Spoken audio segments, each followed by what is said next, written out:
Hello everybody and welcome back to Robert's Reviews, and of course happy 4th of July if you're in America. If you're not in America, you probably don't celebrate the 4th of July, which would make sense, but to our Americans, happy 4th of July.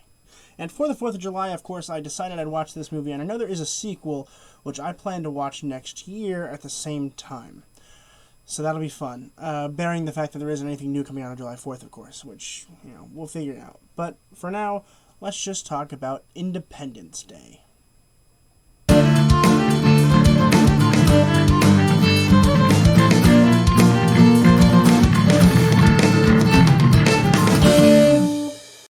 Independence Day was released in 1996. It was written by Dean Delvin and Roland Emmerich and directed by Roland Emmerich.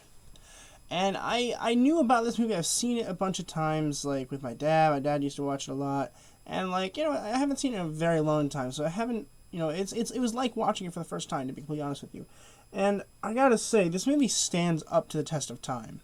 No spoilers, but essentially what happens in this movie is that aliens are invading Earth, and it is up to the president and Will Smith, essentially, to stop this from happening.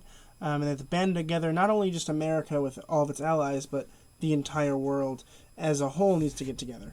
And I thought that was a really nice sentiment, for one, to start with.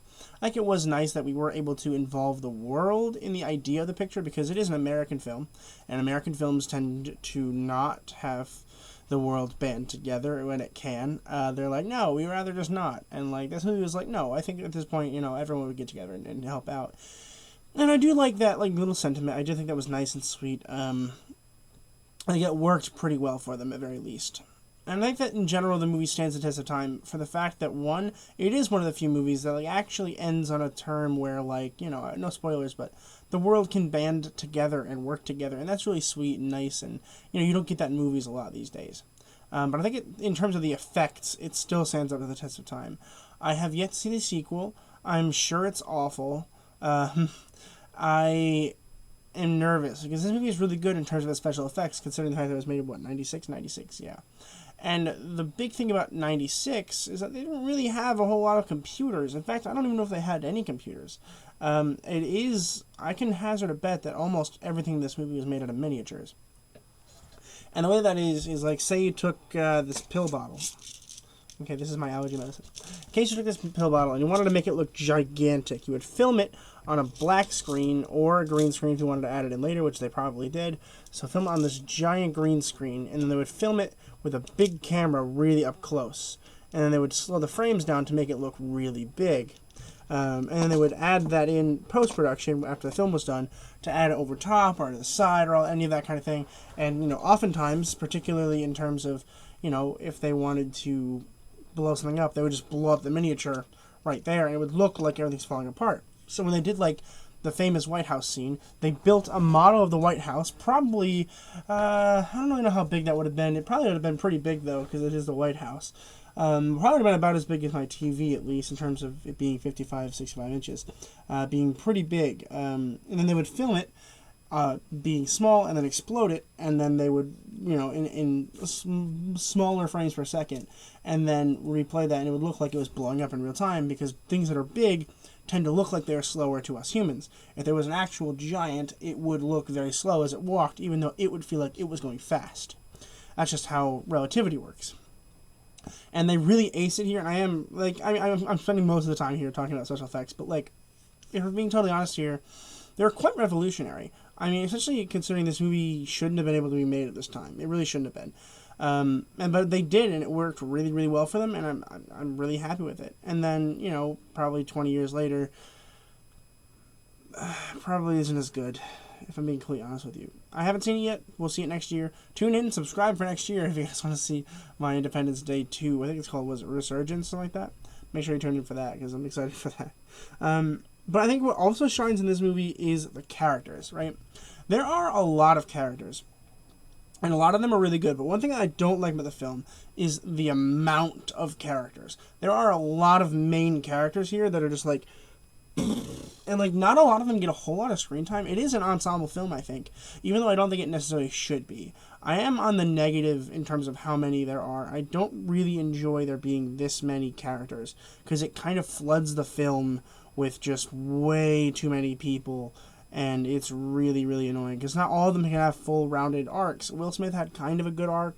Jeff Goldblum's was fine, but like not really that great, and I think it's shown better because I just think he's just a fantastic actor. But like, I don't think it was as good as it could have been if he was the main focus. Same with Bill Pullman as the president. He was kind of flat for most of the time.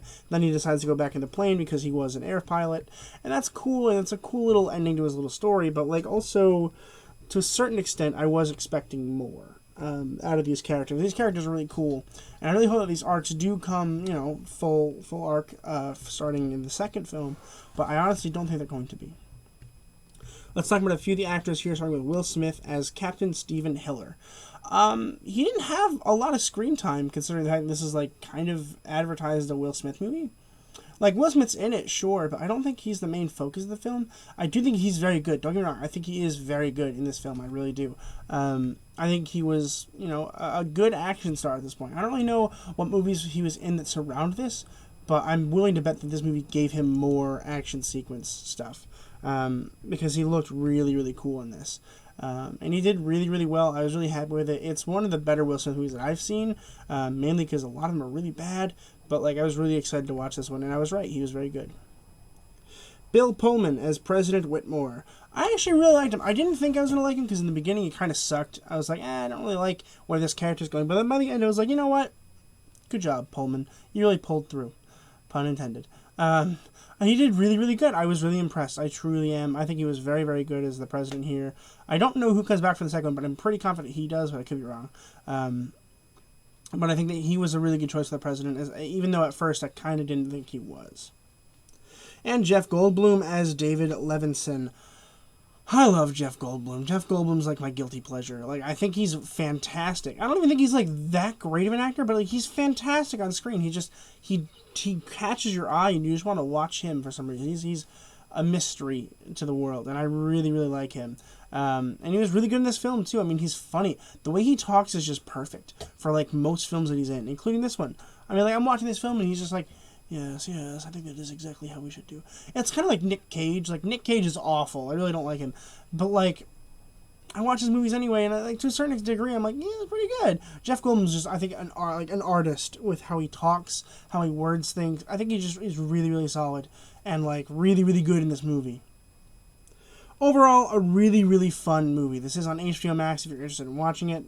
I did really love this movie. I had a great time watching it. There are a few issues, like its length being 2.5 hours. I think it's a little too long. And also the overpopulation of just characters that we didn't really care about.